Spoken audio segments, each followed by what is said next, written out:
Ladies and gentlemen, Uhuru Kenyatta, the fourth president of the Republic of Kenya, is giving Kenya KWANZA headache.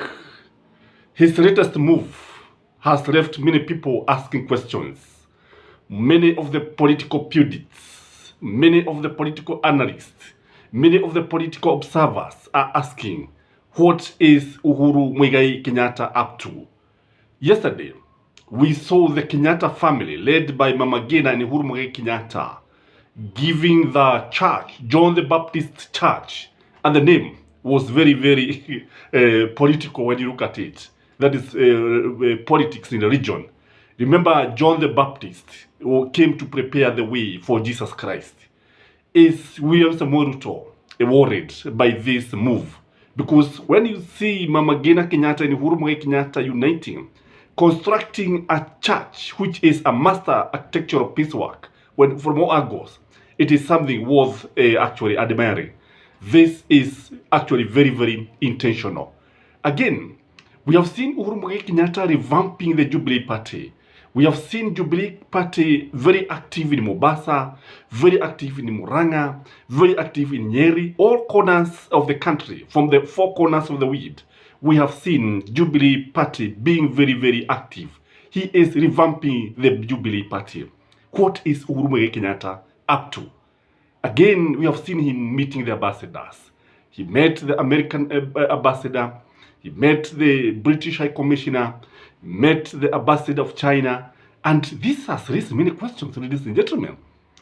Uhuru Kenyatta is strongly opposed to NADCO report. That is the National Dialogue Committee report, the one that was embraced by William Samuel Ruto and Azimio. But Uhuru Kenyatta rejected it, and he sent Martha Karua and Eugene Wamalwa to oppose this. Ladies and gentlemen, we are headed to a serious political confrontation between Uhuru Kenyatta and Kenya KWANZA administration. And we have also noted that he has activated his social media accounts, that is X and Facebook, and he goes by the name, the office of the fourth president of the Republic of Kenya. So all this indicates to a very different Uhuru. So what is Uhuru up to? If you ask him, Uhuru Kenyatta is intending to achieve the following objectives. So we can say the following about Uhuru Kenyatta. Number one is that Uhuru, just like Obama, is going to remain very, very active in politics. Contrary to popular opinion in Kenya, that former president must always remain behind the scene, they must move away, they must not involve themselves in politics. It is not the case in the United States of America. We have seen Obama even campaigning for Joe Biden. We have seen Obama being very, very active. And Uhuru Kenyatta, I think, is learning from Obama. He wants to play a very, very active role in Kenyan politics. He is coming out because I can tell you, Uhuru Kenyatta is going to consolidate Mount Kenya votes behind him. He is going to consolidate his support base. Uhuru Kenyatta is going to have a huge following. And this is what is worrying the government. This is what is worrying Kenya. This is what is worrying everybody, including the elected leaders in Mount Kenya. And some of them wanted to associate him with the Mogiki. But he came out very, very strongly, and he said that he's not even going to attend the men's conference slated for December that 1st, that to be led by Maina Jega. But we have seen him very, very active. So Uhuru Kenyatta is trying to bring back the lost ground, and William Samoei Ruto need to be very, very careful when he see Uhuru Kenyatta doing this. Because already, we know that William Samoei Ruto has lost a big chunk of his support base, and it looks like they are not even going to Gachagua. It looks like they are not going to anybody else. And when I saw even people celebrating in Gatodo yesterday, some people were praising, were very, very happy to see Uhuru Kenyatta. So what does this, ladies and gentlemen, mean politically? It means that Uhuru Kenyatta is out and about, and he's not shying away from active politics. Again, Uhuru Kenyatta is going to shape the 2027 general elections. For those of politicians, especially in Mount Kenya, those who want to be elected as members of parliament, members of the county assembly, senators and governor, I think they have to pass through Uhuru Kenyatta. Uhuru Muigai Kenyatta is now the kingpin of the mountain. This is now very clear. And it will remain a pipe dream for Kenya and others to inherit the mantle from him. He is going to decide even who becomes the president of this country. You know, people keep on saying that if he could not be able to do that when he was the president of the Republic of Kenya, what about now when William Samoei Ruto is in in office? But I can tell you, a day in politics is just so many things can happen within a day. So many activities, so many changes. And since 2022 elections and now, things have actually changed. William Samoei Ruto cannot even excite. He cannot excite even small boys. He cannot even excite milk farmers. He cannot excite anybody. He cannot excite watu wa boda boda, especially in Mount Kenya. So what we can say is that Uhuru Muigai Kenyatta may determine who becomes the president in 2027. He knows this, and he's not shying away from this.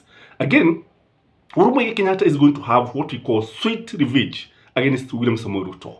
Before William Samoei Ruto knows what is happening, already he will have lost the ground. And Uhuru Muigai Kenyatta will be very happy to see William Samoei Ruto becoming a one-term president. In fact, it is Uhuru Muigai Kenyatta who is going to stop William Samoei Ruto. And you know, many people were asking, because we have the day before yesterday, we heard William Samoei Ruto saying that he's unstoppable and he must have his way. He's going to bulldoze everything.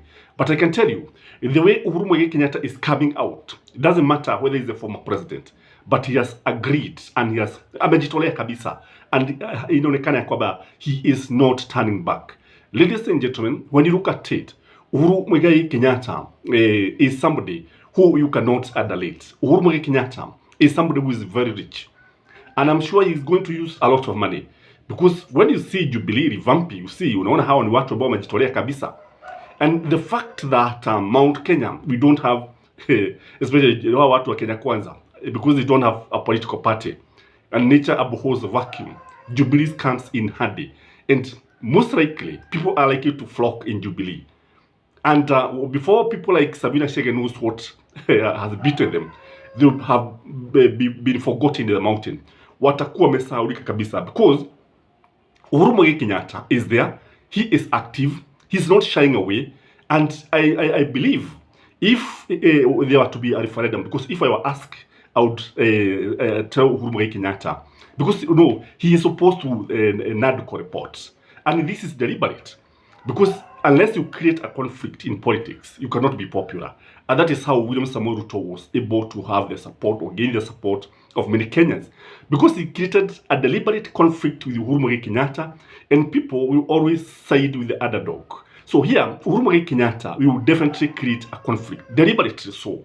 And it is necessary so that he remain relevant, so that he reads the one man, one vote, one shilling. If there is going to be a referendum, I think William Samoei Ruto will face the music, because Uhuru Muigai Kenyatta will lead the referendum, and he'll not shy away. So unlike Mwai Kibaki, who took the backstage, unlike somebody like Daniel Toroitich Arap Moi, Uhuru Muigai Kenyatta is not going to follow that route. He is going to shape his direction. He is going to determine what he's going to do. So the coming of the church tells a lot, because you see, somehow it has also a political significance. You remember in 2007, some people, some politicians are said to have burnt churches in Rift Valley. And here comes Uhuru now. He's doing the opposite. He is building the church for God. He's just like King Solomon, who built the church for God. This is King Solomon or David. So the same thing Uhuru Muigai Kenyatta is doing. So, and people, these are some, I say this church, from the name, John the Baptist, preparing the way.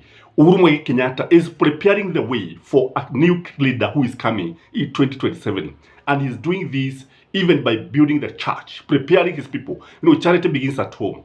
And when you look at Uhuru Muigai Kenyatta, he has become very, very popular, especially in Kiambu. That is why you see people like Moses Korea are not comfortable. That is why you see people like Kenya are not comfortable, because they know with Uhuru Muigai Kenyatta, they cannot go far. Remember he was asked in an interview, that is yesterday, Moses Kuria was asked what would he tell Uhuru Muigai Kenyatta if they meet, and what he said is like Uhuru Muigai Kenyatta wanted to subvert the will of the people, and he wanted Raila Amolo Odinga to be declared the president, and he could have maybe trying to say something against Uhuru Muigai Kenyatta, because all said and done, Uhuru Muigai Kenyatta is a very peaceful man. Uhuru Muigai Kenyatta is very shrewd. Uhuru Muigai Kenyatta is a man to watch, especially in the Mount Kenya region. The big question is he going to succeed? What do you think, ladies and gentlemen? Comment in the comment section. Do you think Uhuru Muigai Kenyatta is going to make William Samoei Ruto a one-term president? Do you think Uhuru Muigai Kenyatta is going to stop William Samoei Ruto? Do you think Uhuru Muigai Kenyatta is equal to the task? That is my take. Ladies and gentlemen, have a blessed day. Like this video, watch all ads so that we can be able to grow this channel together. And for those of you who keep on watching us, who keep on sharing our videos, I'm very, very humbled. Blessed day. Bye-bye.